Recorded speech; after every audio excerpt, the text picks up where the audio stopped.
the instructions you need to join our little meeting tonight. All right. Adoption of the agenda. All good? Yeah. Public comment? Nothing? Select board announcement? Nope. Nope. Jane's going to be late.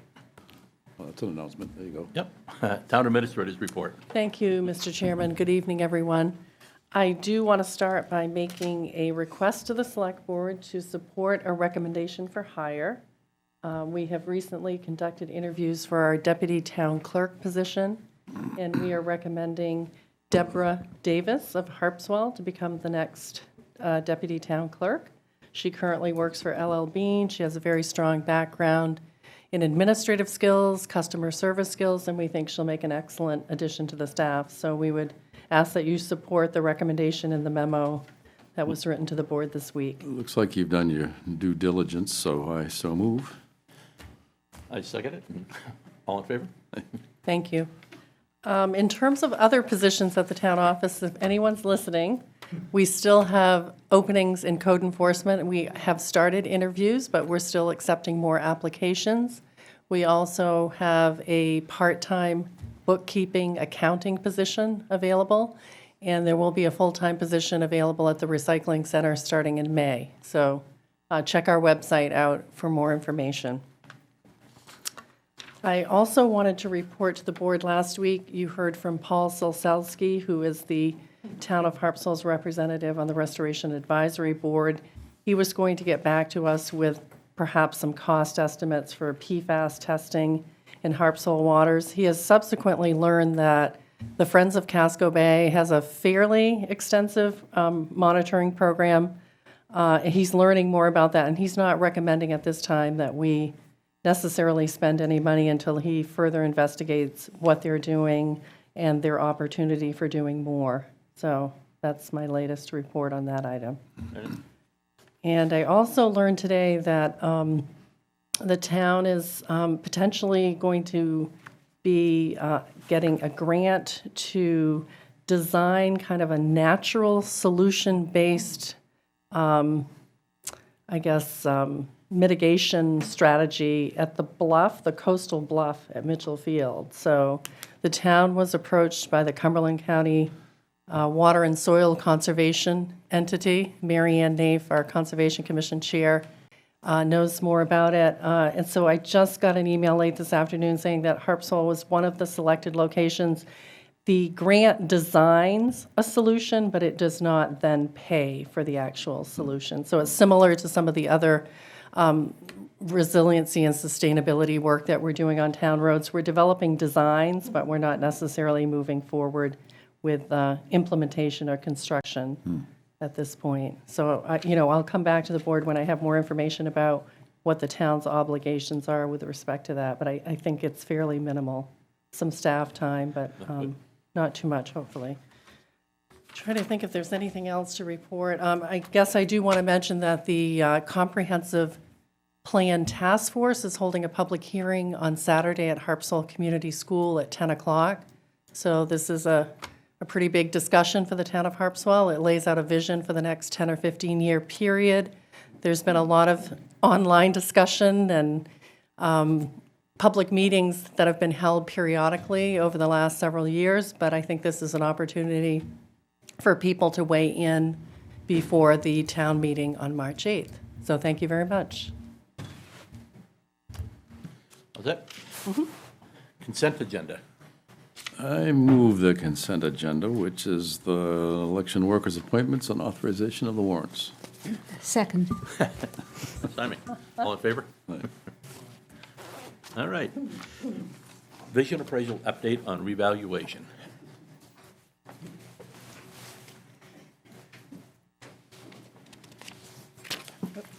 I have my water here. Help yourself. Good evening. My name is Debbie Turner, the assessor's agent for the town of Harpswell. I would like you to introduce Steve Whalen, our project manager from Vision Solutions. This evening, we're going to be discussing the 2026 revaluation and what the taxpayers should expect in the next month or so.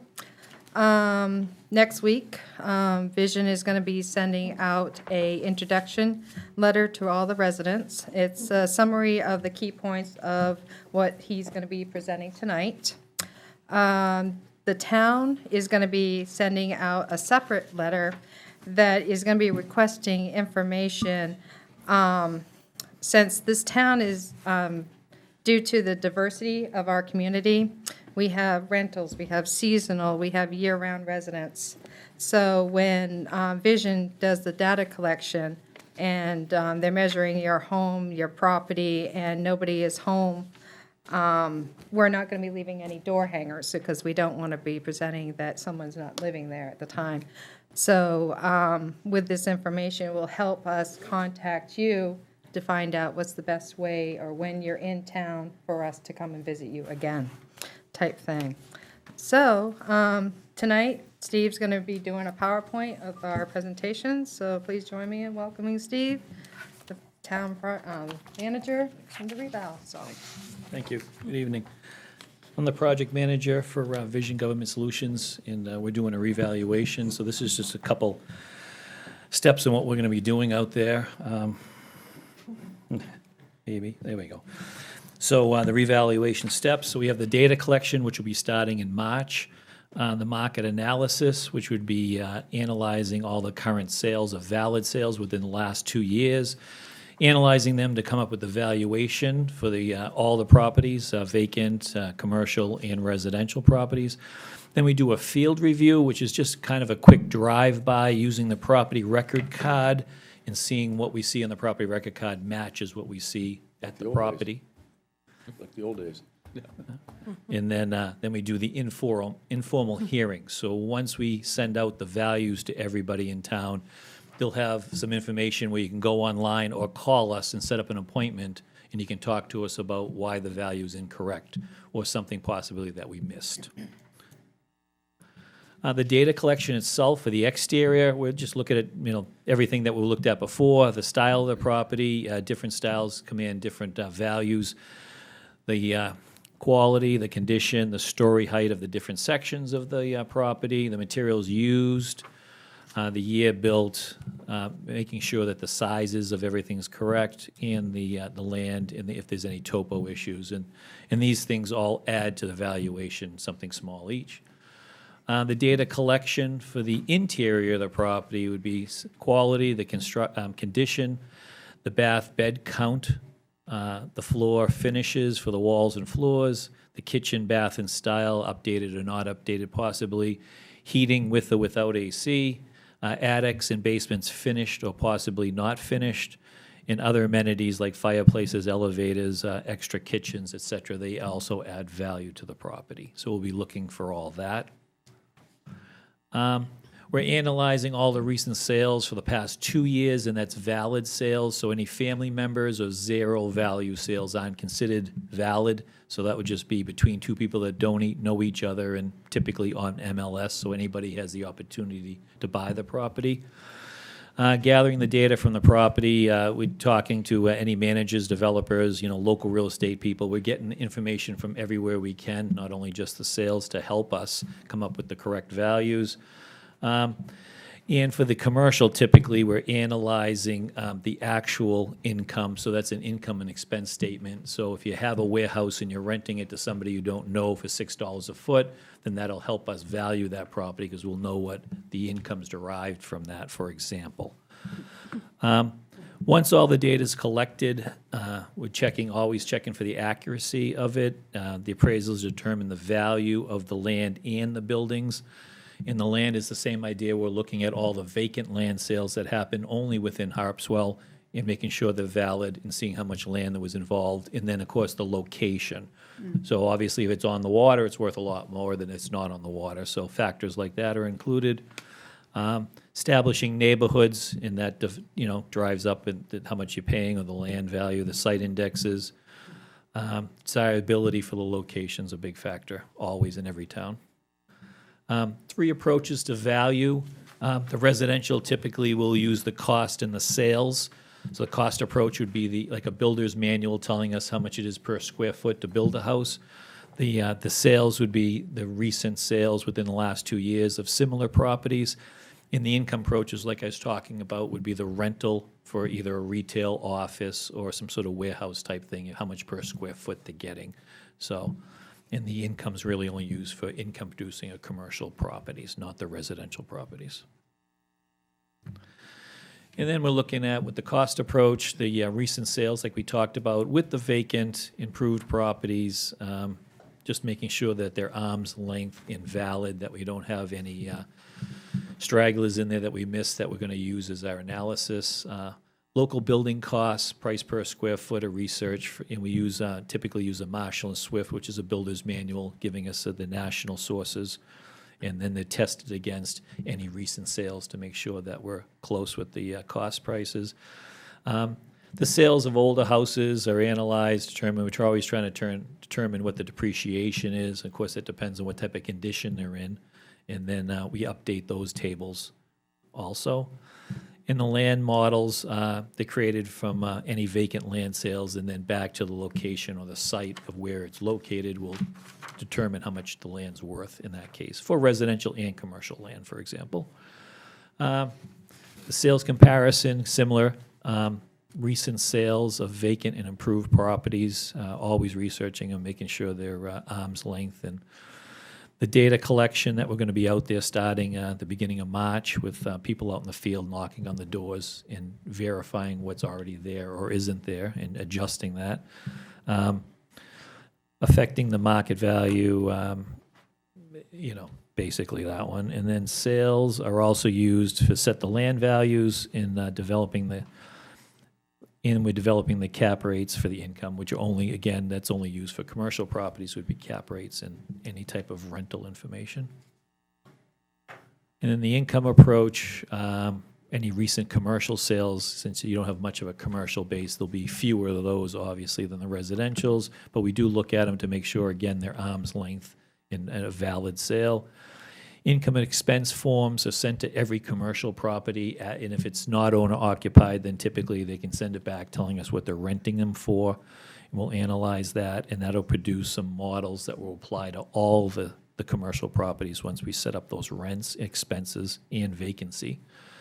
The capitalization rates are research, national publications, and that would be NOI divided by the cap rate would come up with a commercial value for most times. And that's usually has to be a little bit bigger than 2,000 square feet. So some of the small ones we might not be able to do income approach on, but we'll see when we get there. Field review, we're looking at all the houses in commercial businesses one last time before we send out the values. So we do drive-by using the existing property record card that's been updated from our person that's been out there listing the values or picking up the what's new and not new. So we'll do that, and then we'll do comparable properties, checking that out. And then after we send out the value, everybody has the chance for an informal hearing if they wish to talk about how we came up with the value or what we might not know about. For example, maybe there's a topo problem or a water problem or something like that that we couldn't see at the time. So we could talk about that. And that would be during the informal process. And then after the informal process, everybody still has the right to do a formal appeal also after talking with us. And that's the overall way we do it. Now, since COVID, the towns that you've done, is it a remarkable upsurge like we're expecting in this town? You're talking in value? In value? Yeah. Yeah. Yeah. Yeah. Double, triple? I'm not exactly sure what the sales are showing now, but Yeah. I'd have to go out on a limb and say double's not that much anymore. Yeah. Of course, it depends on when the last time you did it was. So we have some towns closer to Massachusetts, New Hampshire. Portsmouth, New Hampshire was updating it every year. So obviously it wasn't doubling every year, but it was quite a few years in a row it was 10%. So it was going up 10% a year for every single property, every single residential. And the commercials typically go up at a slower pace because they might have long-term contracts with rents and things like that. So they're kind of locked in at maybe a lower rate. But the residentials were increasing at 10% per year. So if you haven't done it for a long time, 50% is not that much anymore. Yeah. And that'll all wash out with the sales.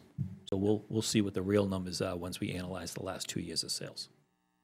So the field work is gonna wait till some of the snow melts? A little bit. I think we're looking about 2 more weeks, and we'll have people out in the field. And they'll have IDs and letters, and they'll be registered with the town hall and the police. So if if you don't want to let them in, you're iffy, then don't. And if they can do the outside anyways, then they can get back to you with a letter or try to do an inside inspection at a later date. I'm sure once it starts, the phone calls will be coming. It always is. Yeah, Yeah. pins and needles. Yeah. I'm just glad you're doing it. The selectmen used to have to do that. We're, Oh, Yeah. we're okay. still, Yeah. we're still the assessors, and Deb is our agent, and, Right. and when we were doing it, it was exceptionally inaccurate. Windshield assessing, they call it, driving around with the cars, and well, Yeah. that house, I think, is worth maybe a couple $100,000, Yeah. and maybe that, and old Aunt Gertie lives there, we're gonna, assess her low. So you guys doing it makes it very accurate, and, I think in this case, I think it will be, because it'll be a full measuring list, meaning we'll be knocking on the door and walking around the property. Yeah. You wouldn't be able to see if they had put an addition or a wood deck or something in the middle of the back of the house, because you wouldn't be seeing the back of the house. So this way, with a full walk around, it makes it more fair, and then the people that have what they have are paying their fair share, and if you don't have what you have, then you're paying less. So I think a little more equity in the situation. and also, so everyone knows, if we don't do it accurately, the state will do it and charge us for it anyway. So, I mean, it's better that we do it ourselves. That's the same in a lot of states. Yeah. It's same in New Hampshire. They'll force you to do it, and if you don't do it, they'll just take it out of the money they were going to give you. So you're going to pay for it one way or another. Right. And if you refuse entry as a homeowner and you don't allow your people to come on your property, it just takes away any chance of an abatement later. Is that right there? Deb? To a point. Basically, Do you want to go to the microphone? Yeah. If you refuse to have someone come inside your home, when you request for an abatement, we will ask to come inside anyway. Yep. So we'll do it that way, and then we'll make corrections, and if we see that things needed to be corrected and the abatement doesn't fall through, then it will be done that way. So if you do refuse and you do request an abatement, we will have to come and look at it interior, because we cannot base it on estimate during an abatement. Right. An abatement also is for the total value. So the land might be high and the building might be low, but the total value might be accurate. So, again, the abatement cannot be on one specific thing. It has to be the overall package type thing. So, and I did also want to indicate that when we start in March, we're going to start on 123 at the Brunswick line and work south. And I'm going to be working with Jim, our IT person, and I'm going to be putting on our town website anything that has to do with vision, the letters that you're going to be receiving. This PowerPoint will be on there, things from main revenue and other IAAO talking about revals or anything.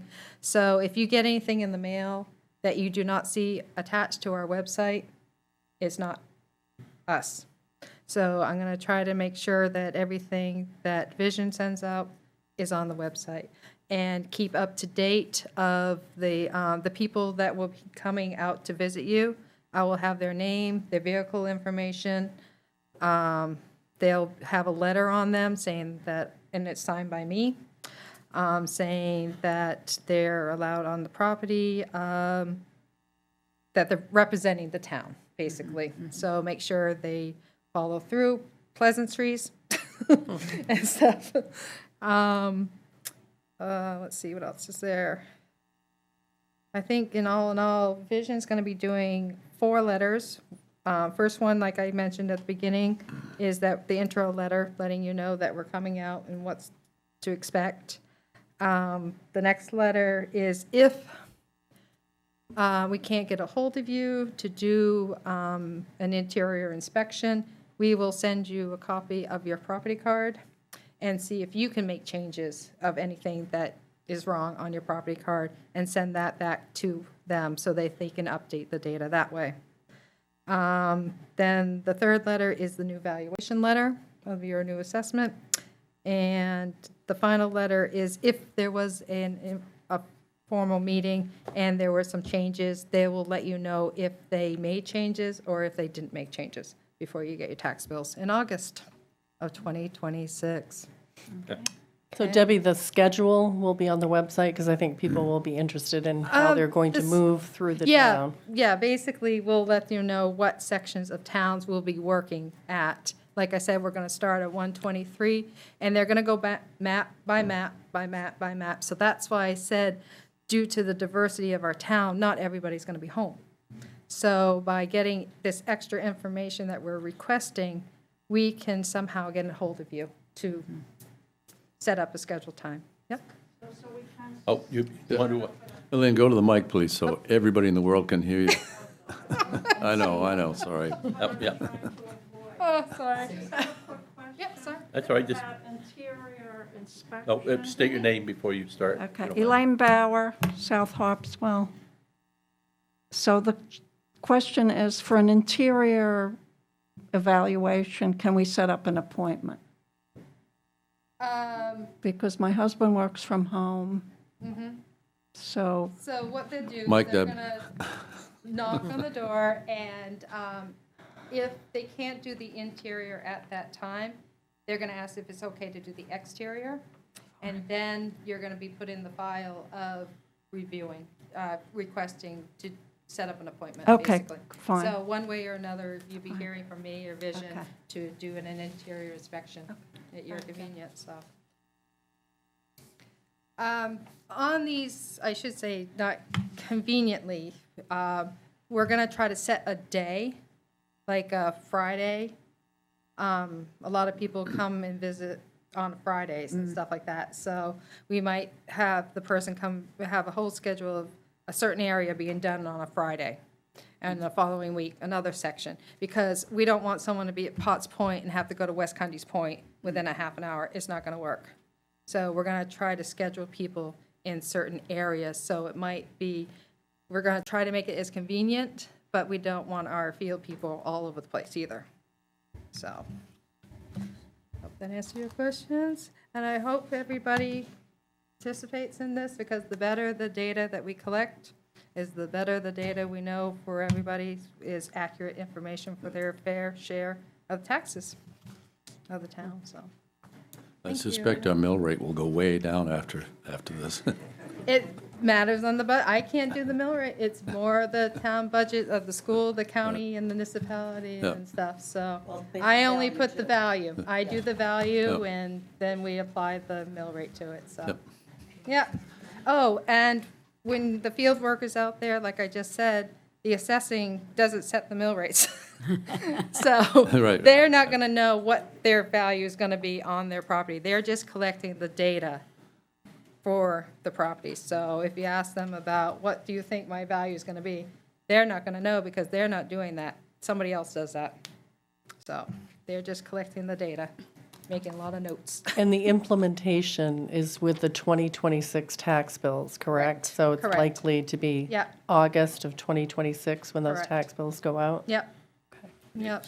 If you're somebody that, I was gonna also mention, if you're somebody that has a building permit going on, you're gonna be visited by Tim, our person in code enforcement, reviewing your construction.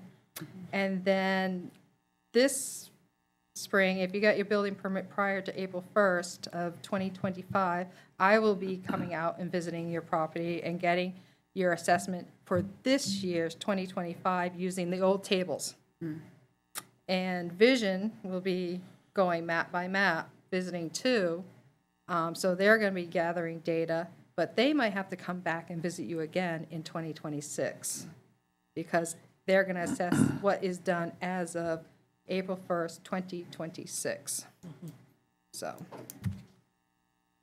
I think, any other questions? Or? Keep going 4 more minutes. I talked about the website, talked about, Well, it's a public hearing Sarah at 6:30. is one of the field people that's gonna be going out there, but,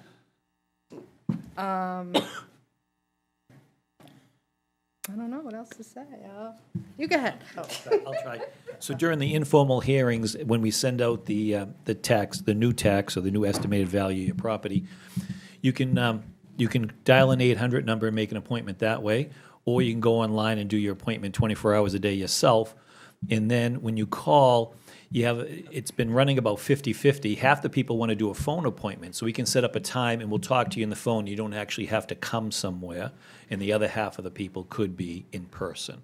So it seems like when we started doing that during COVID, it caught on, and we're probably around at least 50-50 now, that half the people are requesting just a phone interview, so to speak, and explaining it to them instead of having to come somewhere. So that seems to be working out pretty well for us. Okay. So there's multiple options. And technically, you don't have to come at all. You could skip our piece and actually go right to the abatement process also, technically. But we'd like to know what we did right or wrong, and then we can make adjustments to your property and then send out a new value to you at a later date. All right, thanks. All right, any other questions for Debbie and Steve? I don't think so. They will in 2 years. Well, Not my fault. We need a picture now, the gray hair later. Yeah. All right, comparison. all right, thanks. Thank you. It's close enough to 6:30 to open up a public hearing regarding Curtis Memorial Library, the secret ballot article. So, does anyone want to speak to Curtis Memorial Library? I just want to give a little context. So this article is on the ballot when people request a ballot in advance of the town meeting. There are the positions, the elected officials' positions that they can vote on, and then there's one referendum article, and that is for Curtis Memorial Library. So we're required to have a public hearing because it will not be discussed at the annual town meeting on the floor. So this is the required public hearing. We posted notices all around town. And I do know that the executive director or the library director is here tonight, Elizabeth Doucette, and perhaps she wants to give a little bit of summary of services and card holders in Harpswell and all those wonderful things. Thanks, Christy. Really appreciate that. I'm Liz Doucette. I'm the library director at Curtis Memorial Library. I have been here many times before. I'm not sure I have too much that's new to say. I did bring some information I thought you might like to see. It's a one-year summary of the bookmobile. And some of what, now keep in mind, this is for all of the work that the bookmobile does, not just Harpswell. Okay, I'll pass around. I think if you were out last summer, it would be hard to have missed it. And it comes regularly to the town offices in the wintertime, and depending on demand, it goes to the two libraries, Cundy's Harbor and Orr's Island. So that has gone really well, and it's great. The electric bookmobiles worked fabulously well, which we were all a little nervous about. It's a lot of heavy weight in it. The other thing I brought was a list of the library services. Thank you. Sometimes people ask me what services we provide, and the list just gets longer and longer and longer, and so I started writing it down. It does make things a little bit easier to understand how much we provide for the community. The other thing that I started doing a couple of years ago was putting together a summary of some of the services that Harpswell gets which they don't pay for. These are things that generally we pay for through fundraising, through the endowment, through people making major gifts to the library, and how many of those services, like what would it cost if you had to go buy it yourself? And then is a library card required to use it? So some of the services we have, you can just walk in the library and use it. Other services, obviously, you need a card to use it. So let me.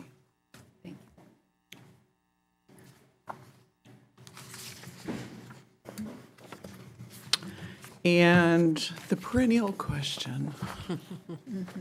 This is a summary of how many library cards are used in Harpswell, Curtis Memorial Library.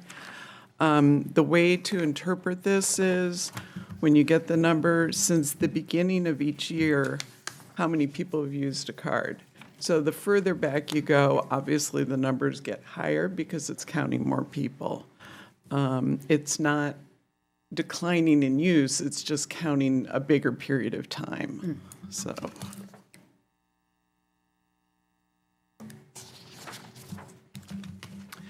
And those are usually the key things that people want to know. The library has come back full bore from COVID. We have as many people walking through the door now as we did before COVID, which is due to some of the amazing programs that we provided. Like last summer, we did the Robert McCloskey exhibit, which was huge, and it was a lot of fun, and it brought people in from literally all over the world, which was kind of fun. We managed to hit every single continent except for Antarctica. Oh, wow. Penguins. Yeah, it was kind of fun. We had guest books, and so people would sign in and put comments in. So things are going really well there. We'll hope they just continue, and I'm happy to take any questions you have.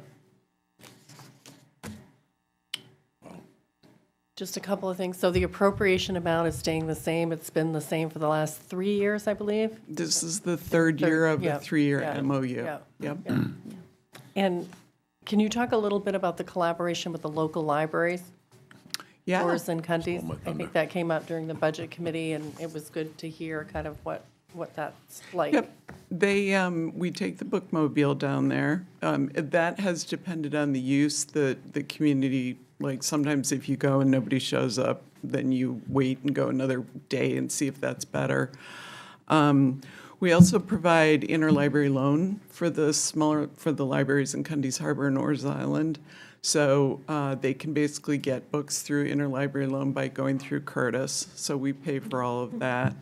Programming, we do it based on demand. So we've done a lot of programming around sustainable projects like sustainable crafting, and we've done some work around the fisheries, how people can build small businesses around that.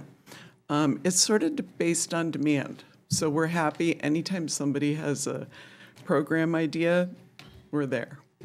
You just have to raise your hand and tell us. And the Library of Things, I think, is amazing. It runs the gamut from all kinds of things that people can check out and use, equipment. I mean, you know better than I would. But. Yeah, it's such an interesting concept, and people are usually so energized by it. It's part of the collection now is made up of items. So what we try and do from a sustainability perspective is look at things that people might buy and only use once. So instead of buying it, using it once, and then sticking it in your garage, and then eventually maybe selling it, we have built this whole collection of items that people can come in and borrow from the library. So a hot commodity is a small wood chipper. Another one is a house washer. We have small things like crock pots. We have, oh gosh, it just runs the gamut. We have musical instruments. And basically, you can come in and try any of them for 3 weeks, just like a book.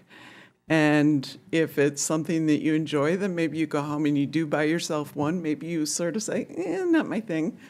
But it's a great way to not put more purchasing into the environment. It's probably the best way to say it. It's interestingly enough, the age group that loves that are like the 20 to 30-year-olds, probably because sustainability is a hot topic for them. Thank you. Yeah.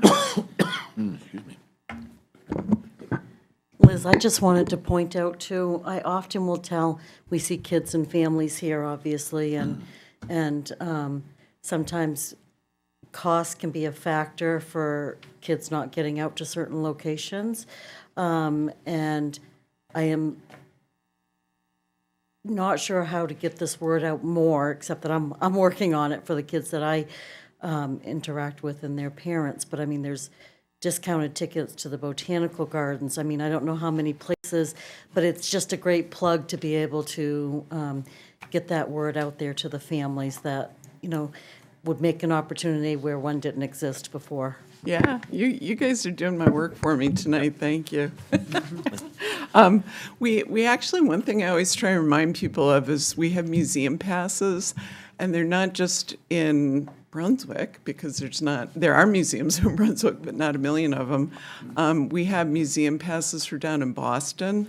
So if you want to go to the Science Museum or the aquarium, we have passes that you can come and get for that. Sometimes they're free. Sometimes it's like half off a ticket. That's a really good one. Another thing we do is a lot of programming that kids really enjoy, and it's totally free. You don't need a card for that. It's interesting because every time the economy goes bad, usage at the library just goes crazy because it's so many free resources.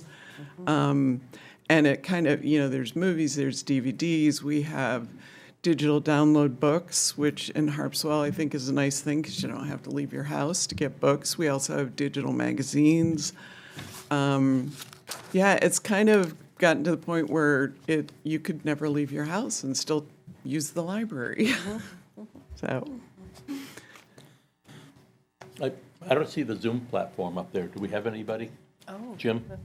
Yeah. On that screen. Yeah, maybe there was a question. It's Mary Ann Up, in up. there. I don't see anybody's hand up.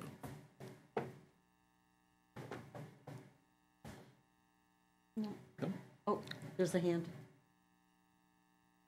On Samsung? Or is that your mouse, Jim? I think that's his mouse. Technology. Oh, we also have people who can help you with your technology. We have librarians that do free technology meetups with people. Oh, cool. I've got a 12-year-old grandson. That's all you need. It'd be better if he was 6, but yeah. Anybody want to speak to the library? Yeah. Good evening, Bob Goodrow, Gunpoint Road here in Harpswell. I actually have been asked through HA to do multiple demonstrations for the library, and I will commend the library on going out on a limb to provide these other services that are very usable, and whether it's a wrench, whether it's a wood chipper, I would tell you it's phenomenal, and I would recommend. Thank you. All right, thanks. Thank you. It's good to hear from people who are using it. Anybody else before we close the hearing? Are we good? All right, at this point, we'll close the public hearing. Well, that was quick. Yeah, Thank you. Yeah, thanks a lot. Thank you, Liz. Thank you. All right, we good? All right, plan for Mitchellfield Administrative Building. I want to say on the outset that I'm not a member of the group. I have been advising them on things like what's allowed in the shoreline residential zone and whatever my knowledge is of pipes underground and that kind of thing, but I don't think it goes to the extent where I need to recuse myself. I'll leave that up to you guys, but I have no, as a matter of fact, their plans don't exactly align with my dream of the Mitchellfield waterfront, so I mean, I really don't. Just a question, David. Are you still involved with the West Harpswell Library? Are you Yes. on that board? Yes, yeah. Because the library is suggested in the materials we got as both an entity that might use the space and Proposed, also possibly, might right. be a fiscal sponsor for that space. Maybe, yeah. Yeah, So I- there is that connection. there is, but I don't have a big problem with it. Just for clarity of the relationships. Thanks. So, are you speaking first here, Bob? Why not? Should be able to get that on the camera. Angle it. The camera's up in the corner. The camera right there. Can't see it. Do you want to put it over? Want me to scoot over and put it here? Let's see if Jim has a suggestion.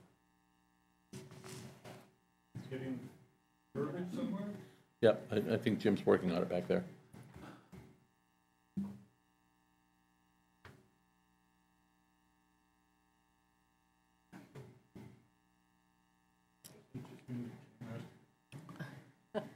Yep. I think it's just so far away. I Just don't widen see it a out a preview of little. it up there. I'm not sure it's going to get close enough to see it. Oh, so you can't zoom, you don't think? That camera, that's the one over in the corner that's up there. That camera. That camera over there, that's what you're seeing there. Oh, that is? The one in the corner wouldn't see the front of it, and I can see the front of it. That's weird. We're going to hear from Jim. It's fine. Nobody does. Good evening, Bob Goodrow, again, Gunpoint Road. Thank you, Mr. Chair and Select Board members, for the opportunity to discuss tonight the multiple names, but the Administration Building number 126, so on. Currently, we're trying to call this the Mitchell Field Recreational Center. The discussion tonight is going to be twofold. I would like to provide, and I believe you've gotten the email with the download for our proposal. Is that correct? We did. Yes. Thank you. To go over the proposal and to go over some misinformation that's been had or been out there, and I'd like to at least get it out there so that we can all discuss it as we move forward. Naturally, I think one of the biggest things is that we would like to first make a quick overall general statement in that the common sentiment here is, our committee is, it don't always seem to go that you don't know what you've got till it's gone. They paved paradise and put a parking lot. I think we've got to bring that home and understand, once it's gone, it's gone. And so let's be prudent about where we go and how we've done it. And I know this has been 20 years in the making, but it still doesn't mean we should be short-sighted. So let's just make sure we have our thinking and hearing available tonight, and let's at least see what we can get through. That said, I think the Select Board actually made a very bold statement when they hired MCOG to do a study. And that study then proved out there's a 50% possibility that there's something of value there. The value is what we need to get through, and this committee has worked diligently. I will tell you there's been upset and anarchy within our committee. We had to go through the holidays trying to figure out where we're going and what we're doing. People were missing and such. We came right close to the January 15th meeting with a presentation, and we backed off because we thought we needed to do it right. The timing of 30 days has been extremely helpful, and I appreciate your sensitivity to allowing us that timeline. I think you've seen, with the proposal in front of you, a very completeness, and that is what you wanted, and I think that's what we're trying to deliver. So you've stepped out of what the Mitchell Committee's been saying for years. Tear it down, tear it down. It has no value. So to say that you've put money towards the MCOG report, and out of the MCOG report, they equally say there's something there you shouldn't let go into being a paid parking lot. Let's be prudent. So here we are tonight, providing that essence of where we think we can go. So again, I think what we're probably trying to ask is that you look at the warrant very carefully. And I'll come back to this, but the warrant basically says demolition and remediation. We very much would like to have the word demolition be selective demolition, because you may not be taking down the whole building, because the environmental report basically states to pay the highest price for building 126 removal, and yet it's the highest price. They actually say that. It's the higher price. And we have a means and methods that will save you real money. So we'll go through that. So to go through the plan real quick, I'd say that we've addressed uses, we've addressed budgets, we've addressed water and sewer. We go through a competitive bid process to put it out to bid if it gets to that point, instead of just saying who's on first and in favoritism. We've looked to fundraise throughout the process of the remediation, and we look to fundraise all the way up until it's done. But I think we've shown within the parameters of the plan that there's a concept that is fluid. We would create a 501c nonprofit, board of directors, and so on. There's a cost in operational revenues. There's a turnover of the plan is to turn over the bathrooms with our private money building them to the town to maintain and oversee throughout after we're done. We surely would appreciate if the actual town stepped up and provided some funding for both the water and sewer that are in our budget, but it surely seems to be that this is a town asset, not necessarily a private asset. So that's to be discussed.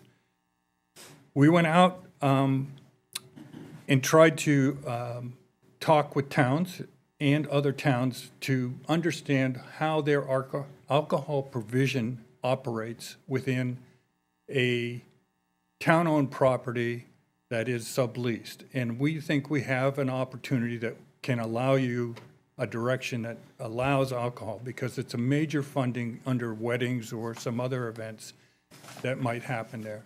So let me go real quick through the plan. And I hope they can zoom in, and maybe I can take the microphone over there.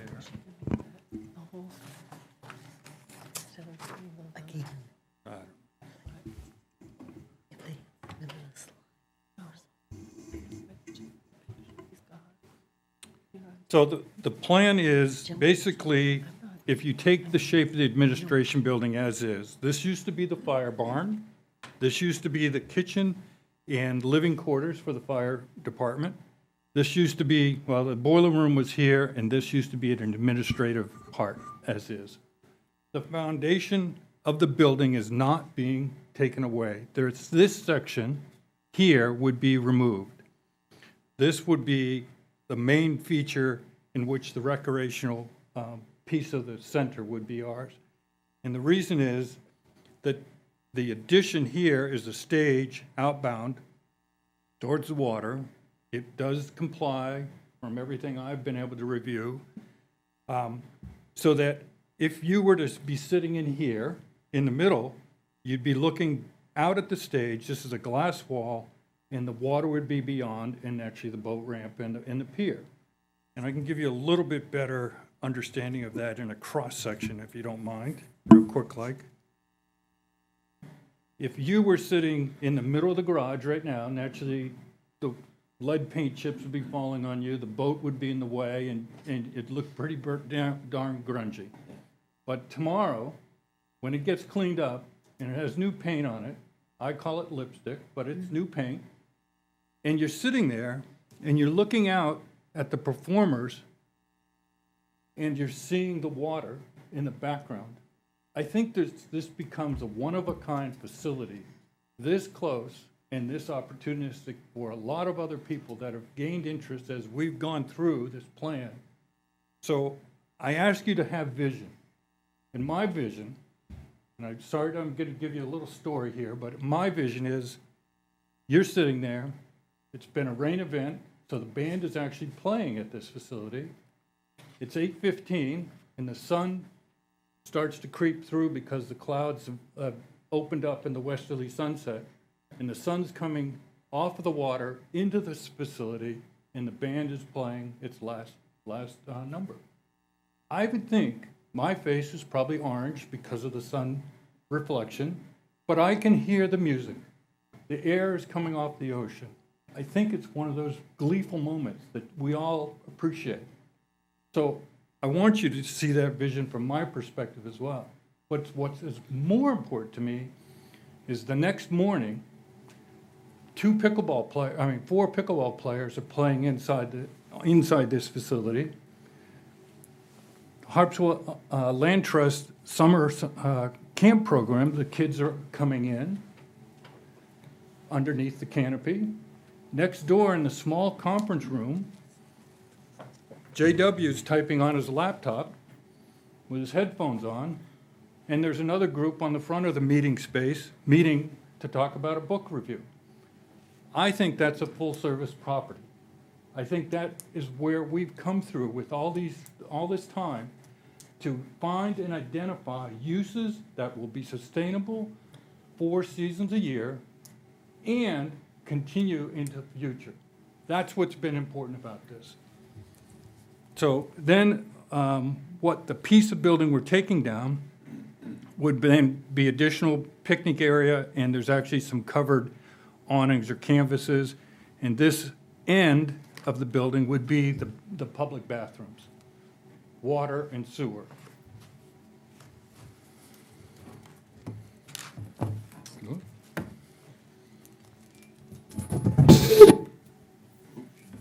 Sorry about that. I don't know if you can all see this, but again, this is elevations. This is from the rear, this upper one is from the rear upland side of the park, our Mitchell Field. So the doors that are, the existing garage doors there would be taken out. They'd become full view garage doors so that you could shut them and have your event inside. This is the smaller conference area. This is the new picnic area. This is the bathrooms. So on the front side, if you're back to the water looking at the building, you'd see a glass wall that encompasses the stage. Behind that is actually the old fire station. And here is the general small meeting area, picnic area, bathrooms. Does anybody have any questions on that at this point? No. Thank you.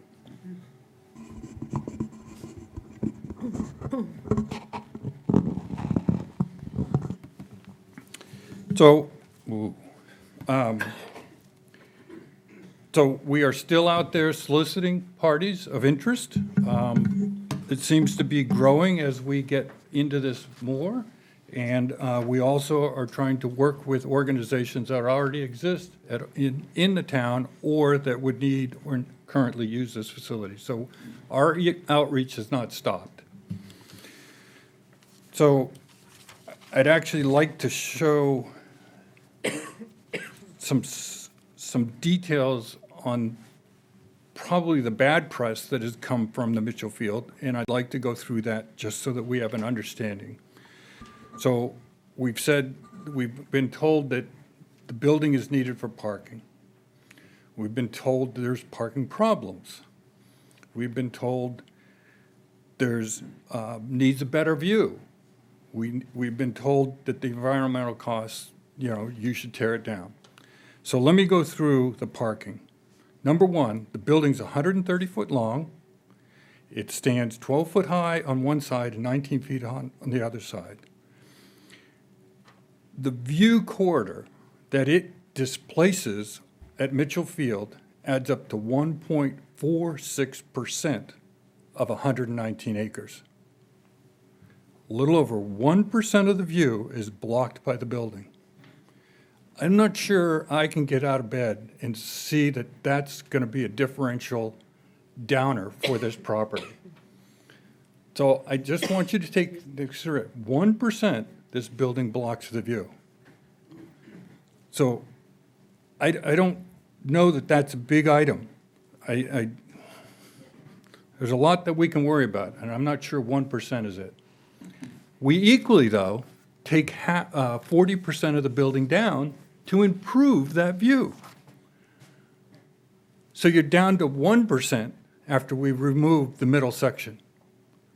I'd say that's pretty accommodating. I'd also say that it's pretty inconsequential. But it's important because it's been said the building should come down. Let's talk about parking. So we've had somebody on committee go through all the Mitchell Field committee reports to find out, is there a problem? And what we've come up with is, no. No. What we've come up with is congratulatory remarks to finding and being able to take care of 500 cars for the lobster boat races. So if you can park 500 cars, why is parking a problem? We equally get to the point that we talk about the building must come down. We need the parking, we're short of parking. The building coming down will allow you 7 to 13 spaces additional only. Does that make sense? Is this the appropriate thing to spend almost $340,000 of environmental work to take the building down to create 7 to 13 spaces? Just think of it. The building's 130 feet long. Standard parking space is 10 foot wide by 20 foot deep. 10 divided into 130, 13 max, which doesn't make sense. There's not a parking problem. There's been a parking study done by Mitchell Field, and they determined there was not a problem. They asked to print the final report, and it was denied that they could print the final report. So let's be careful. If there's a nothing burger, there's a nothing burger. Let's be prudent to doing the right thing. So then we get to the environmental report, and I'm sorry if I'm a little anal retentive about this, and maybe those aren't the right words to use this, but I've probably done 50 environmental reports, either paid for them myself or had to review them during my construction lifetime. So I do know environmental reports. And what is very unnerving to me in this report is they basically give you two options, 2A and 3A. 2A is a lead removal, slag removal in the boiler, and the PCB removal. Prudent outcomes, understand the costs. The second proposal, 3A, provides you the slag removal, the PCB removal, and does not take out the lead, but demos the building. At, I say, a cost that is currently represented as roughly $230,000 on the high side. But what's being not understood by the environmentalists, and you need to know this, is a demolition is a building. That doesn't mean it's the foundation. So that means you still have a slab on grade per the environmental report. We also know that there's been a proposal that the town has at least verbally gotten of at least costing of $200,000 to remove that building. But let's be careful because you did not take the lead out in 3A. The lead still is in the building under that removal process. So if the $200,000 estimate that's been had or been talked about now has to take a lead-based demolition to a licensed lead dump in Maine, that's Bangor.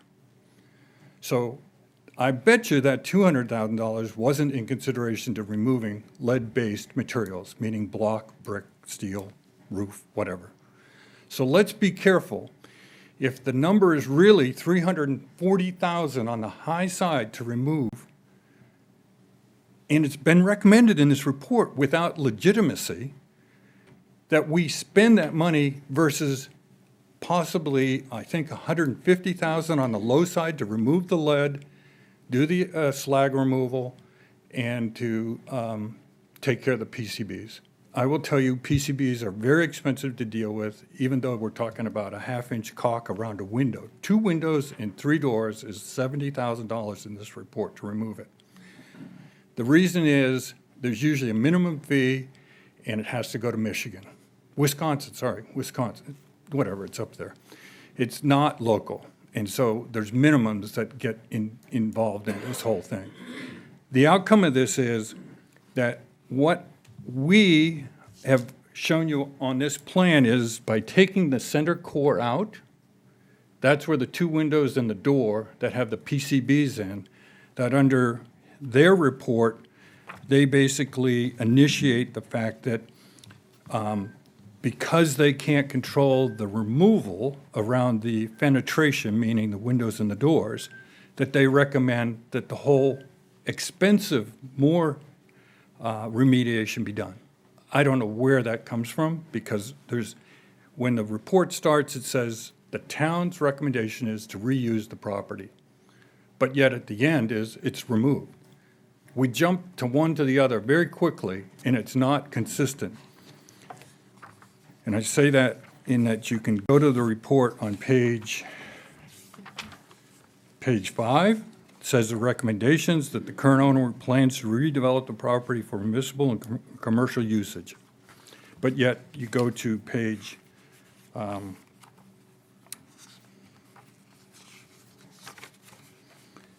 page 12, and the outcome is the alternate 2A would require reconstruction of the building. So there's 2 windows and a door, and we're considering probably a mason for those 2 repairs around the door, windows and the doors at approximately $1,600.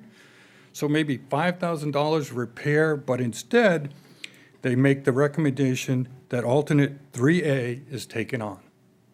You jump from a $95,000 cost to $340,000.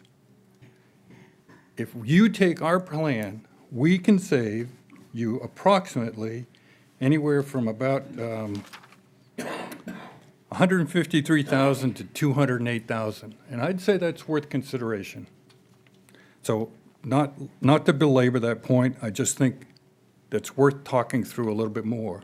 When this plan, saving the building, can save the town money in remediation costs. And maybe that is handled by grant, so it's not something that is necessary, but I think it's formally worth your interest. So our directive naturally is to ask for you to approve us to continue, allow us to continue. I think it's important that we are allowed to get out there to our community, because we've been basically a small committee, and small committees don't necessarily reference everything. So the plan could change if we get out to our community and have time to resource more understandings. And I think it's important that the warrant be correct in that it's a selective demolition and a remediation versus a $200,000 demolition project. So I would ask for an approval to move forward, and I appreciate your time. Thank you very much for your sustainability on listening to me. Yeah. Bob, Sorry. under, I guess it's page 2 on the summary of your report, it says the VRAP certification is likely to take 1 year, or maybe more. Are you asking for a year to get rid of the toxic materials and then put it before town meeting next year? So basically, if how do I politely say this? If you read the environmental report, as soon as it said 50 parts per 50 parts of above for PCBs, the town has to remediate. Secondary owners cannot. So we cannot take the building until you remediate. You cannot transfer the building. You could transfer the building if it was just lead, but you can't transfer as owners until you get it cleaned up. So it's your grant money that has to foresee that work. So we can't take it until you get it done. So I would imagine to get a grant, to get it competitively bid, to put the work in order, and to then to get a VRAP from the state is at least a year. That's why I'm saying that. Can I clarify what you just said? Sure. Which I don't understand. I'm sorry if I didn't say When you it correctly. Well, no, I'm just not following exactly. When you said you can't transfer the building to someone else, the town is going to continue to own this building as far as I read your proposal. So what? Correct. What are At- you saying there? At 50 parts per mil, PPG, is that the state DEP will not let you transfer a building. But what's the transfer? Where, Meaning you can't give it away. You can't even sign a lease with us right now. Meaning the Mitchell Field Recreational Center. Until it's remediated, until the PCBs come out of the building, nobody but the town can own it. but we're going to continue to own it. We would lease it from you, but you can't sign a lease But with. we don't need to sign a lease. That's correct. You can let it sit. No, no, no, I'm not Sorry. talking about sitting it. Okay. That my understanding of what came out from the MCOG was that if it were to be reused, renovated, that would be part of what the entity who was going to renovate it put in their budget. I mean, it is not something we are considering. Okay, but that's Because- it's not required that the town pay for the remediation. You're correct, but Okay. No legal entity would put you in a lease position to take on that. Under, I mean, no legal person would advise you to sign a lease to take on that responsibility, because then you own the remediation and whatever else comes up. I hear what you're saying, as to exactly. when is the timing of the lease is also There's- a question. Correct, Okay, but I'm talking about where the money comes from. yeah. For a remediation if this were to go forward. It That- is that not our money. It is That's not not the- your position that it's your money. Correct. Not your money. Okay. But Thank you, sorry. Well, Christie seems to think there's grants available for that. not for much.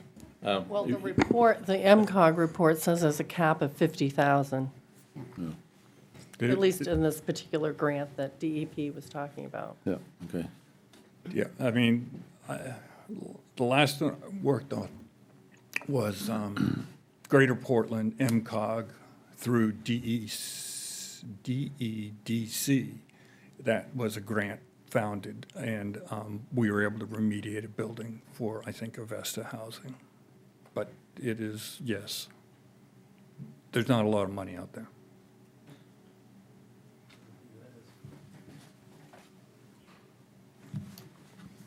Any other questions that I could help anybody with? Thank you very much for your time. Yep.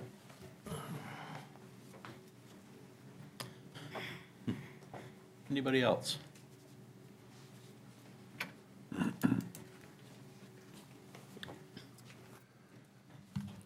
Spike Heibel, Harpswell Neck. Thank you, Bob, for going through the whole thing. I said this back in January when I was last up here, that I appreciated the design, the concept of the design itself, and the intent behind it. I think having seen the report now, it seems overly adventurous to me. This is my own personal feeling. But as I told you in January, I've gotten together with Helen Norton and Dave Zamorowski, who can't be here tonight, and we have just tried to pull together a vision for the waterfront in particular, but the entire Mitchell Field as a holistic concept, which does not include the admin building. And I make note of a couple things from the report. I don't want to stand up here and dig holes in the report, but I want to just point out some things that occurred to me just reading through it several times. The first thing is that there are a number of expressions about the waterfront, the place on the waterfront that the admin building occupies. And to quote the report, it's a piece of paradise. It's beautiful views. It's stunning location. And it's a beautiful area. That is how the waterfront is described by the group that's going forward, trying to go forward. My question to everybody is, why would you continue to allow a large building structure right on top of what is the most valuable real estate on Mitchell Field and one of the most valued pieces of real estate that the town owns, which is the entire field. So I understand where the admin building group is coming from, but there's another way to look at it, that there is no mandate to move forward with keeping the building at this point. We've worked on it for so long to try and figure out what to do with it. And as Christie stated last week, it just keeps getting more and more expensive. And the town has the funding to do what needs to be done now, and grants would certainly help reduce that cost.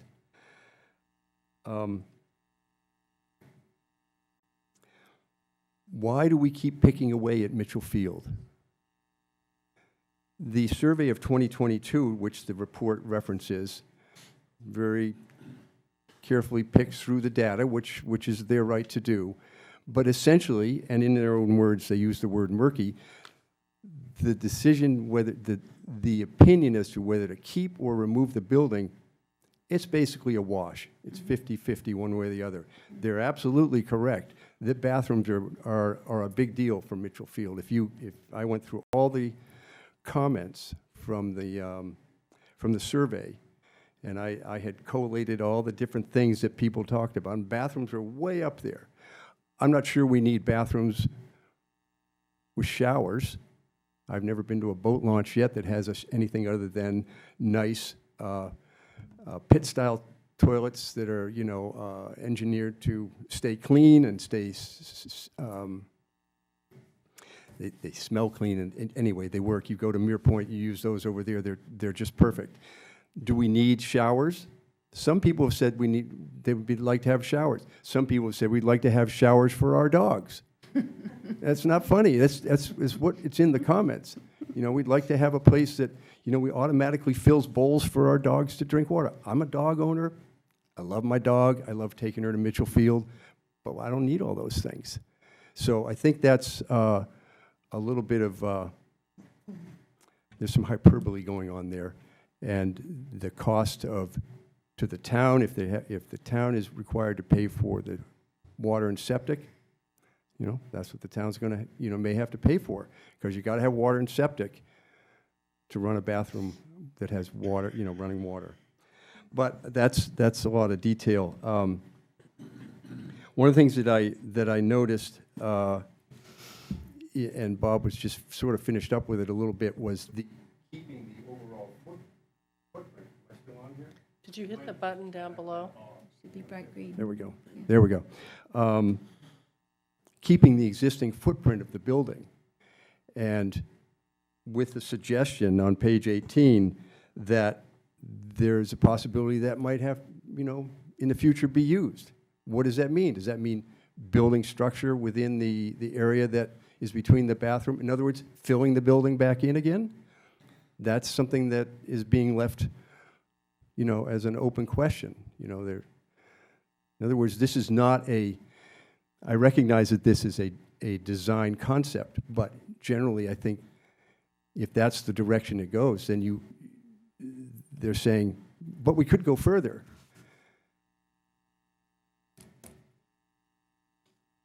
So I don't think there's a mandate to move ahead with this, and I don't think the town should be, I think the town should focus on whether demolition is the right thing or not.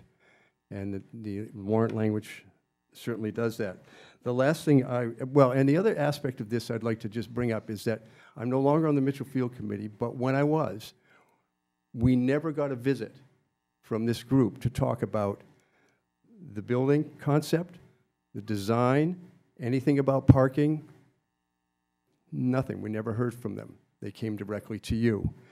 And the Mitchell Field Committee has worked for years to make recommendations to this select board about how Mitchell Field is used, how it's developed, how we maintain it, all those things, and done a great job with it. And they recommended, after a lot of consideration and a lot of talk back and forth, that the building should be removed. It was recommended 8-1 that the building be taken down. The big reason for that is that we're going to build a boat launch. And if the building takes up a big piece of real estate in the middle of the waterfront. And it's not for parking. It's not taking the building down for parking. That is a complete misrepresentation of why the building needs to go away. The building needs to go away because it's taking up the most valuable recreational space at Mitchell Field, which is that waterfront, which is pretty hemmed in by a building, a road, and there's only a small section of green space that people can use. So I think that the concept of the building being taken down is to get more parking is absolutely incorrect. The Mitchell Field Committee worked on ideas for satellite parking so that parking could be spread around on Mitchell Field to get people different opportunities to use field in different ways. And that's what I mean by a holistic concept from our perspective, which is that Mitchell Field is an entire entity, and most things end up at the waterfront in the end. And we think the building is plugging up the works, to put it in simple terms.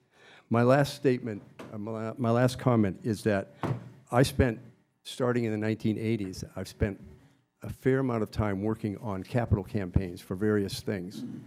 And I think the select board and the staff should do some homework on exactly what they're suggesting will be ways to raise money, from federal funds to state grants from state organizations, a variety of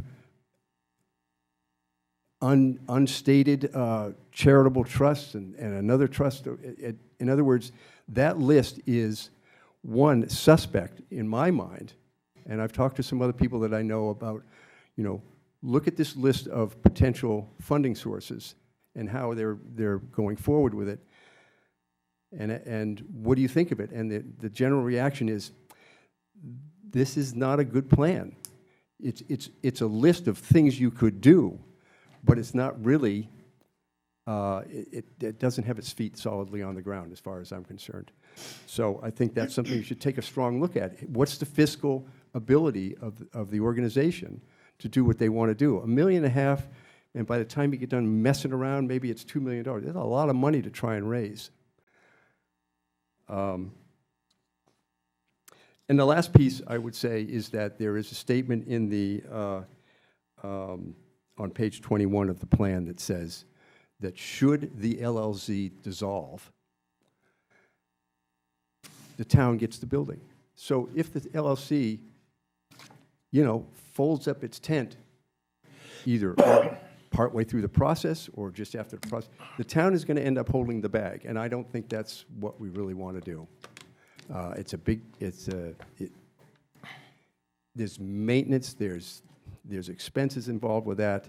I look at the glass windows and I say, who's going to go out and clean those windows and for how much money? So I think there's a lot of reasons to look closely at it. If this building was somewhere else, I think it would have better prospects. And I'm not completely convinced that the community is all on board. So thank you very much.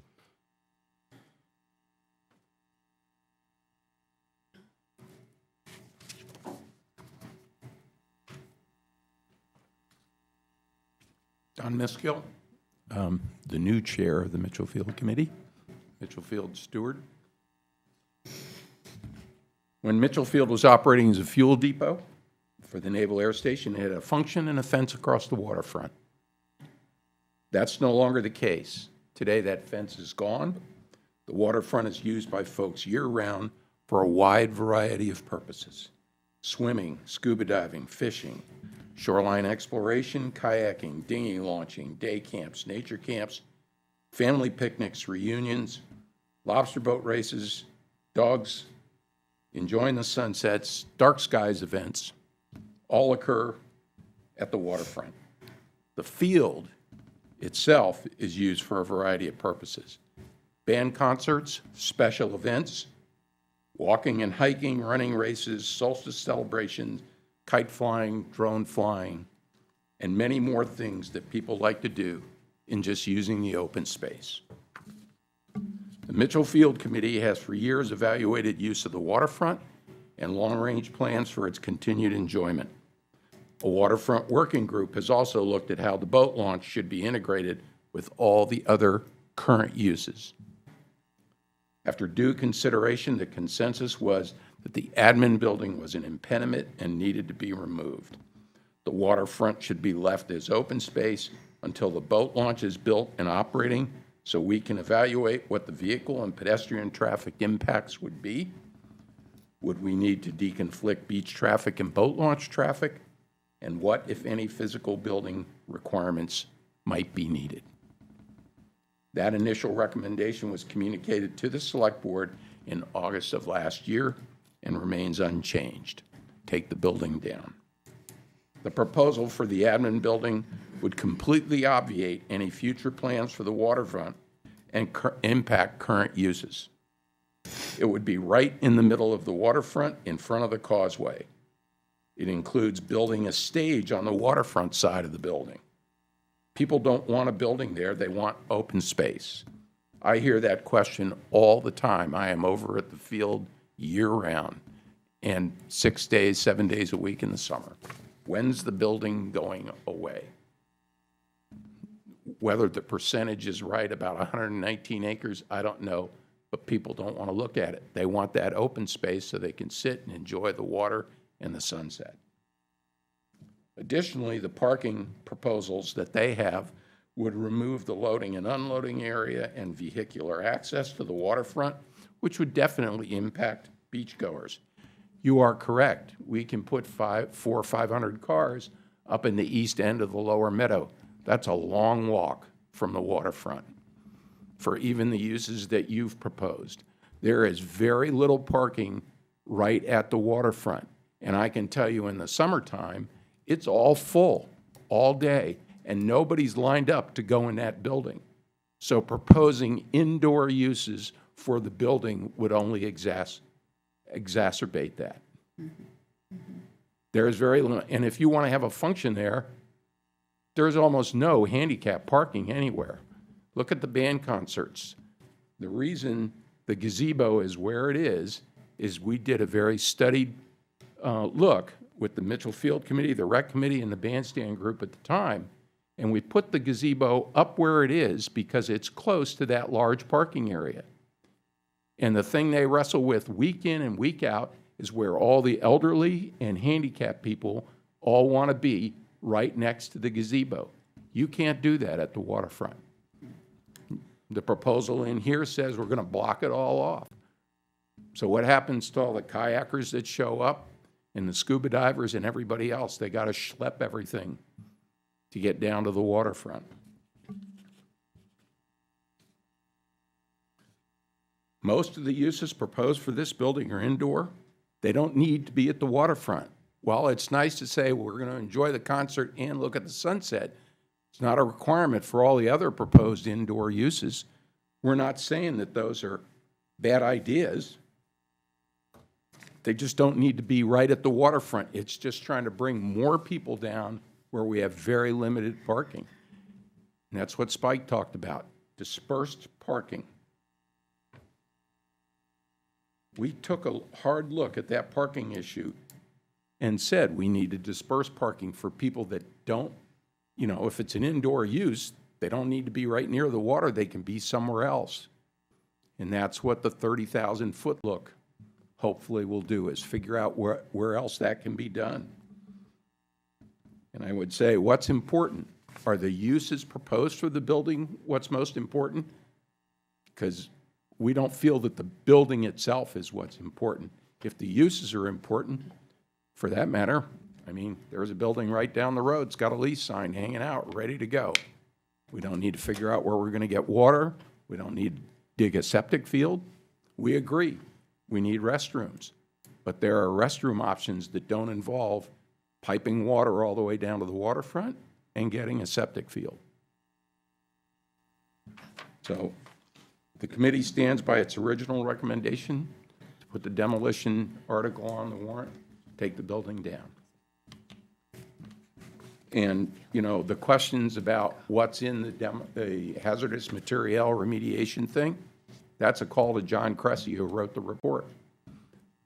I mean, 3A is more expensive because it includes removal of the building. 2A does not include removal of the building. So, thank you. Thanks, Don. Anybody else? Go ahead, Phil. I'm Philip Connor, and I'm from Harpswell. I'm also on the Mitchell Field Committee and a couple other committees in town. And Phil, are you not also part of this group? Yes, I am. Okay. There was some mention about water and sewer, about the expense of that. And I had a phone call this afternoon, which I didn't expect, but from Matt Nixon from the Oyster Seed place that rents from Mitchell Field now. And it was interesting to me because I had suggested at a Mitchell Field meeting that we contact them, since they were going to put in a well and septic, and see if they had any interest in using the well that was already there and somehow splitting the expenses of running that down from that well to their property. And my idea was shot down so fast it didn't make it into the minutes, but he hadn't heard about that, that was an opportunity for him to look into, and was glad to hear it, and he is going to look into it. He also offered to share his septic with anything that goes on at the admin building. So I don't know whether either one of those opportunities are feasible, but they're there, and it would reduce our costs going down the road, however it's done. There's mention about the boat launch interfering with the admin building, or the admin building interfering with the boat launch. And the boat launch was designed with the admin building sitting in place, and I never saw any mention in there of suggestion that it was a hindrance or a problem. They had figured out it's there, and they designed right around it. Parking, I couldn't really figure out your comments on parking, because you talked about that you didn't need parking down there. You would use that space where the building was for open space or recreational space or something like that. And then you talked about needing parking down there at the waterfront. So I couldn't understand whether you wanted to use that space for parking or not. It sounded like you were doing both. But anyway, there is some parking that goes with our design. There is some close-up parking down there for handicap and that sort of thing. And probably the most important thing for us to consider here is, once we tear this building down, it's gone. You can forget about thinking about it anymore. And I was really fortunate years ago. I was living in Oxford, Maryland, and there was an old school building there, and the town fathers, they were an interesting group.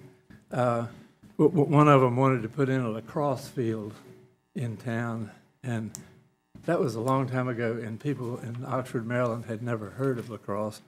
But anyway, he wanted to put one there. He was a very interesting guy. And so he wanted to tear this old building down, this old school down. And it looked like a pretty neat building. I didn't know what we would use it for, but it just didn't look like something that ought to be torn down. And so we gathered, well, actually, in that case, we did a petition, and we went around to the town, and a lot of people were willing to sign on, not knowing what they would use it for, but surely we can use this for something. And so we got the petition, we went to carry it to the town. The town decided to consider what we could do with it, come up with a proposal. They would give us the $10,000 that they were going to use to tear it down, and give us that money to start our venture if we were going to make it into something. And it didn't burst forth onto the scene of all the great ideas that were going to be done with it. There were a lot of ideas floated. A camp, using a venue for artists to have shows for classrooms, for a venue for their theater group they had there. Now, Oxford is like a tenth the size of Harpswell, at least it was at that point. But people had a bunch of ideas, nothing solid, nothing for sure, and we started forward with that. And over the years, you can go to it and look it up online. It's the Oxford Community Center, Oxford, Maryland. There's some confusion there, so be sure you get the right one. But it just caught fire. That's probably not the right word. It took a while, and it begun to become an important part of that community. And it is a real asset to that community now. And lots of things go on there. And if you go to the website, look at the calendar and see it is booked solid. It's got, I think it's got four or six classrooms and a big auditorium. And they keep it booked all the time. And it just became a real treasure to that community. And if we tear this down, it's gone. The location of this building really lends itself to this because you're not losing a view because that building is there. You're gaining a view because you can see inside that building or outside the building in the picnic area, shaded perhaps, and you'll get the view from there. And so you have the opportunity to enjoy one of Harpswell's best views, but you won't be standing in a parking lot to look at it. So I think we'd be making a terrible mistake to tear it down. There's no rush to tear it down. I think we should continue to let this plan grow and develop it so that it can happen. Because we'll be glad we did, I think. I've seen it happen before. They're not, the situations aren't exactly the same, but they're similar enough to where we could really benefit from it. So I hope you change the warrant to allow for partially tearing it down or not just leave it out completely until we move further along. But thank you for your time. All right. Anybody else? All right. Jane? Yeah. Well, I want to thank everybody who spoke this evening and the group of folks who put together the proposal and the design concept. It is very interesting and it's creative, and I want to recognize that and share appreciation for you putting the time and effort into bringing something to tonight's meeting that we could understand, respond to. I guess I want to make a couple of comments. Repurposing the admin building at Mitchell Field into a recreation center. As I look at the design, and Bob, with your very thorough overview of how the building would function and so on, I don't think it's a recreation building. I think it's I think a more accurate name for it would be an event center, which has, incidentally, a pickleball court and some small meeting space and picnic tables. We'll leave the toilet out for the moment. And I say that not only because of how the space is being described in this big, beautiful window looking out onto the water, but the plan for operating this building depends on events. And you have a listing of what they might be. A lot of events and a lot of use on a regular basis. And that's fine. Putting it on the waterfront means that it is going to necessarily, in a variety of ways, some known and some unknown, conflict with the waterfront usage at Mitchell Field. Whether it conflicts with the boat launch per se, whether it conflicts with the kinds of uses that Don described earlier, there's going to be one more set of activities in a structure that's not going to can't be moved. It's not like putting a tent up for a wedding and you take it down when the wedding's done. So I think that is a big deal. I think that's a really big deal. I'm just going to take a little side note. Does Harpswell need this structure? Whether, an event building, what you've proposed to us, does Harpswell need that? I don't think we have evidence that we do. So that raises the question of the town, i.e. the taxpayers' participation in it. And finally, I've come to the very clear understanding, at least in my own mind, that while it is a very nice building, it is being proposed to be in the wrong place because the admin building already exists there. And it's the wrong place for the reasons of the conflict with the waterfront and the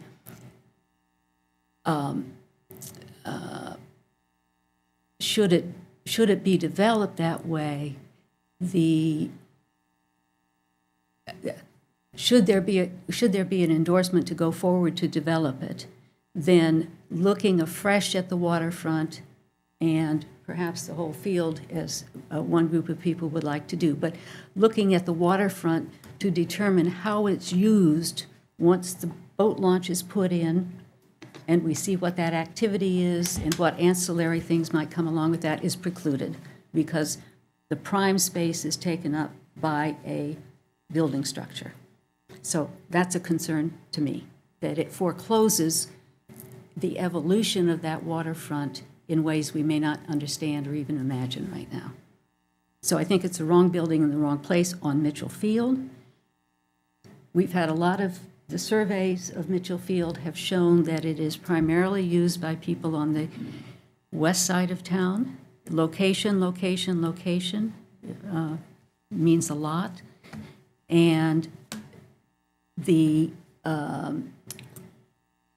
as a select board member, investing in something that may be used by some people that already use Mitchell Field but be paid for by people who may never go there for anything at all has always been an issue in the town when a Mitchell Field project is proposed. So I just want to say that. But if we were to, as we've said before about thoughts about using the West Harpswell School, it's a great building with basketball court, et cetera, but it's in the wrong place because it's down in South Harpswell. So that's another location problem that I'm concerned about. So with that, while I think it's very creative and may or may not be something that an entrepreneurial group of people like you want to do, I don't think it's something that should be done at this location on town property. And I, too, had the concern Spike raised about, should it fail, what is the town going to do with it? Because we're not in the business as a town of managing property, renting it out, and so on and so forth. So those are the primary concerns I have, which means I'm still in the position I suggested last meeting, or on the last meeting when we were talking about the warrants, that the warrant should be now to take the building down, have an open space, and let what evolves at the waterfront evolve organically and naturally. So, that's it. Thanks. One of the first problems I see is anything east of Mitchell Field going towards the islands, Cundy's Harbor. The taxpayers will never vote for anything over there. I know the room. It's, they see it as a dog park primarily, which, it is. It's going to be a boat ramp.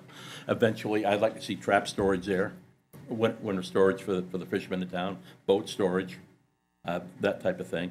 I do love the building.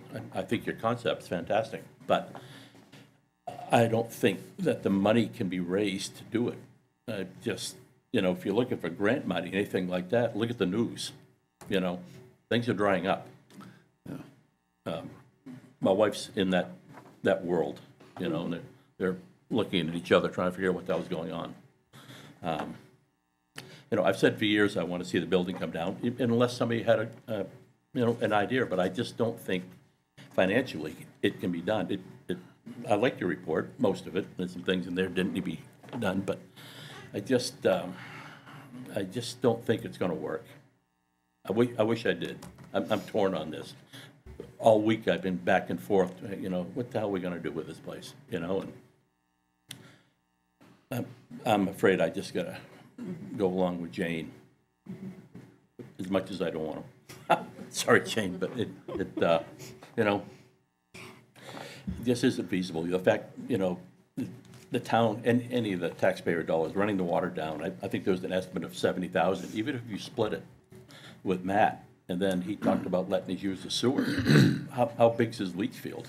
You know, how big of a leach field do you need, you know, for what you have in mind? How many bathrooms do you need if you get 200 people in there for a concert? Outhouse. There are things to be done, you know, for outhouses down there. You know, the state's got what you see in state parks. You know, they got a holding tank with a little building on it. You know, they clean up nicely. It can be done without water and without sewer.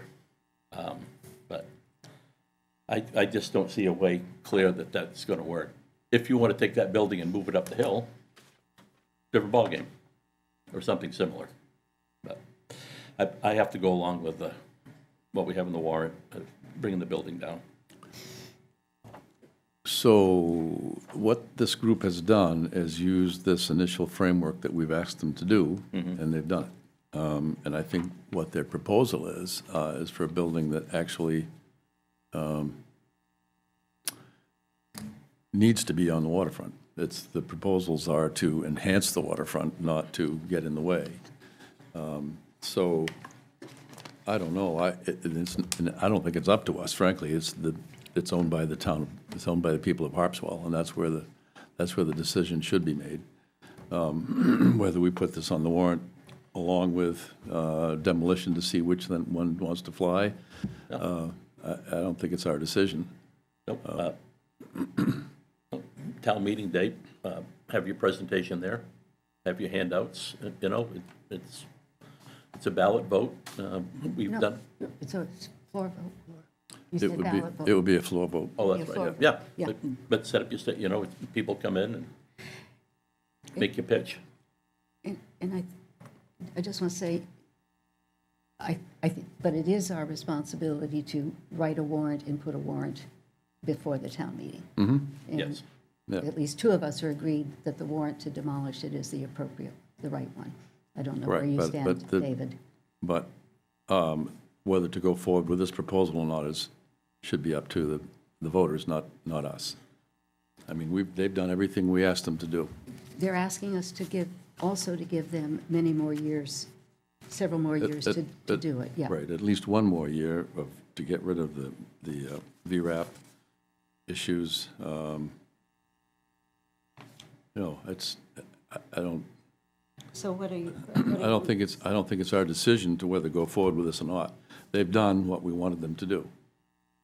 I think the people of Harpswell actually own that building, and I see what they you're should saying. have the I think I opportunity. understand what you're saying. yeah, Yeah. They have it, and they have an opportunity to make their case at town meeting. sure, yeah, Yeah, okay. It can be done. yeah. Are you voting one way or the other, David? Could I To make a maintain? couple of, you raised three issues that, microphone.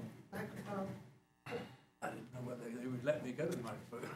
Well, better than sitting in the, so everybody can hear you, not just us. You raised three questions that we didn't answer, and so can I try and answer those? If you want, yes, sure. One of them was the uses. You said how many, that it could be used for waterfront uses. Well, we came up with uses, and we said a bunch of uses that we thought could take place there. Not that will, but could. But you came up with uses not otherwise identified. So what could go on there that would make it worthwhile tearing that building down? I don't have an answer for you, Philip. I didn't think so. What I'm saying is, I'm saying that with that space open, over time, with experience of the boat launch, with whether or not there's an appetite for adding floats at the end of the causeway, which was part of the original design, how they evolve, that the waterfront would be limited in its evolution or its change organically over time with that building remaining where it is, renovated or not, or just as it is, either way. So, I think one of the good uses that it could have with the waterfront is to serve as a control point for the boat launch. Another thing that you mentioned was that there's a taxpayer issue, and so this thing is not. It's intended to be funded by donations, grants, and whatever else, not by taxpayer money. And so that shouldn't be something we're talking about here. And it won't cost us anything to wait a little while. I mean, we've waited years already, and it's not, we hadn't spent any money on it, so it'll sit there a little longer.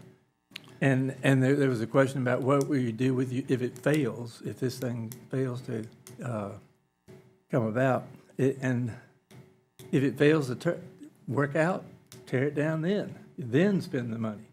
But don't spend it before that because we're not asking for any. And so, we've got more to offer about things to do with it than you have offered to do with the space that it would create. And we're saying, leave it there and let us have a chance to let the residents use it. thank you for the comment. Thank you. Bob Goodrow again. And I guess I just want to repeat, under DEP law, you are not allowed to demo the building until you completely remediate. Sorry. That's fine. Completely. Right. So you can put on the word demolition, but you have to remediate. So you're now up against this $340,000 cost. And instead of saving the building, we can save you money on that warrant. What I'm telling you is DEP law, because you're over 50 parts per million on the PCBs, you have a cost in front of you before anything can get done. And that's why we're not standing in your way. Go get it remediated, and then you can talk about demolition. So if you're going to put something on the warrant, put it on next year, because you got to get through remediation first. I also say, I can understand what you're saying. Does it interfere? But nobody has consistently, over time, put any plan together on the waterfront. There's more uses for this building than there is that distract from the building's use. And if there's an overall plan, it should be built into this with it instead of just throwing it away. But thank you. Thank you. Thanks, Bob. Thank you. If I had my druthers, I would take demolish off the warrant and give these guys a year to have this gel and do the remediation and be able to prove that they can actually do this. To have it, I might compromise and say, let's put them both on, but I would, we need to have a year to do the VRAP anyway. I think your opportunity is going to be a town meeting to make your pitch. To make the pitch, exactly. Very brief. Dorothy Rosenberg, Basin Point Road. I think it would be really important for the town to get in touch with an environmentalist, an environmental lawyer, or because you don't have a codes person who can tell you answers to this, to find out what the situation is with this VRAP, the question of the responsibility for removing the toxic materials before anything else can be done with it. I think you guys need to know what the legal situation is. Let me just say something, Dorothy. I think we understand that. It has to be remediated before it's taken down or before it is renovated. We understand that. Because as far as I can tell from this proposal, that's the only financial burden for the town. And so what's being put before the taxpayers is that responsibility, not anything having to do with a repurposing of the building, which is what you asked us for. So the Which you demolition wanna costs would belong to bring the to us. town. Yes, yes. And Yeah. the remediation costs are going to be the town's in any case. Yeah. So that's why Bob has been saying, we would cost you less.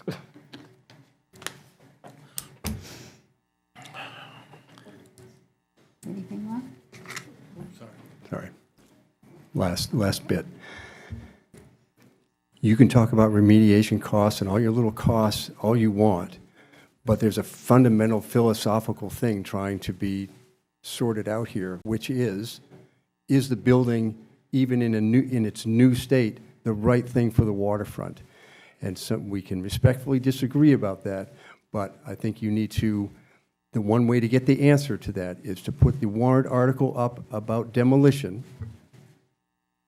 and make your case at town meeting. That's exactly right. You can't decide it now. David is right about that. We can't decide it by coming back and forth to this microphone. I suggest you put the warrant article up and let's figure it out at town meeting. There'll be a big debate, there's for sure. And that would be good. Thank you. It's going to be a long town meeting. Yes. It's been a long select board meeting. I'm not good at public speaking. Join the club. Your name, please? Frank D'Agostino, I live on Great Island. I go to Mitchell Field regularly, so that's just anecdotal, but love it down there. I will let you know that I was not in favor of the boat launch. It went out to the public, as Mr. Chipman just said, and I think that this should go out to us voters as well. Not you, us. We should decide, just like the boat launch was decided. I didn't like the decision, but that's democracy. So that's all I have to say. Thanks. Anybody else? I will make the motion that we put this plan on the warrant, along with demolition, if you want to do that way, and have them make their case at town meeting. I don't second that. Well, what he's saying is to put the warrant on the way it's written. Is that what you're saying? Well, demolish, but also have these guys be able to have that on the warrant as well. So it would be one or the other. We let him, well, it should be known that it's got to be remediated before it's demolished. Yep. Well, all the facts would be presented, sure. But One wouldn't way or the people other. just vote no if they wanted to? So folks can present their proposal, and there will be a yes or no to what you currently have on the warrant. Could be done that way. Yes, as opposed to a 50-50, I mean, an unclear outcome, which Sure. is very likely, I think, if there were two Sure, I just want to know that it's not up to us to make that decision. Absolutely. It's the voters. No, Absolutely. It's us to bring it to town meeting. Yep, And then everybody gets to make their case. you know. Bring the lunch. yep.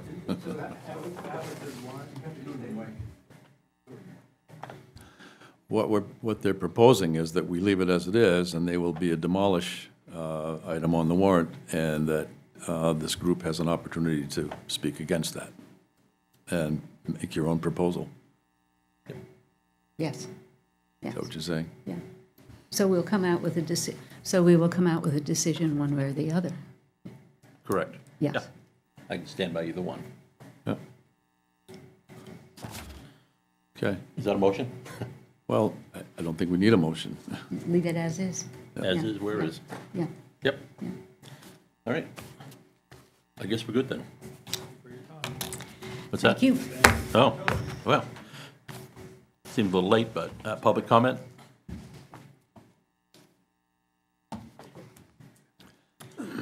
Don Miskill, Mitchell Field Stewart. We talked about two things tonight and a little bit of background. The PFAS testing. We approached Friends of Casco Bay, I did almost 2 years ago, and asked them about PFAS testing as part of their in-water testing that they do all over Casco Bay.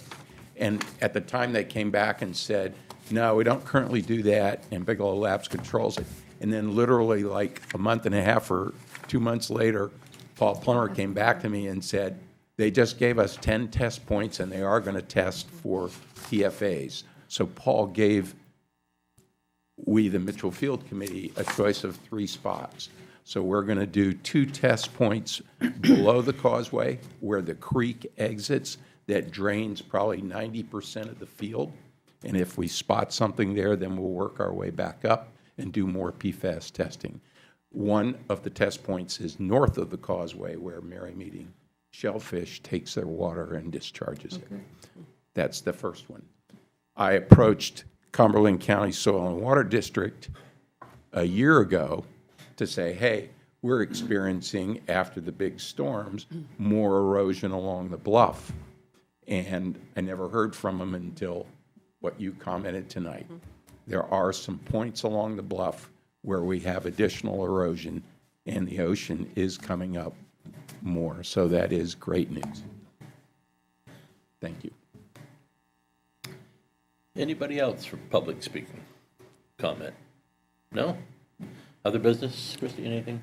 You have in front of you a request by Jim Bobrowski, the elder, to consider a few points if and when the new fire station is built, to incorporate a few things into it. Yep. And as you know, change orders are kind of expensive.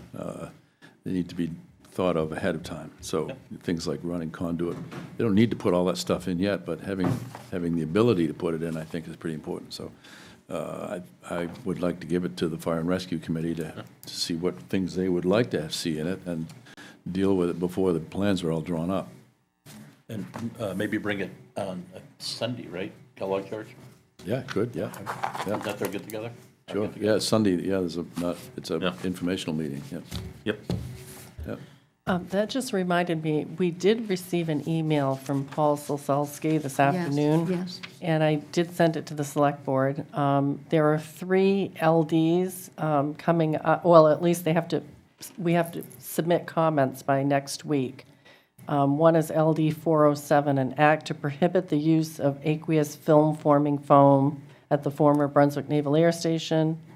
One is LD 400, resolve directing the Department of Public Safety, Office of the State Fire Marshal to compile a statewide inventory of the AFFF concentrate.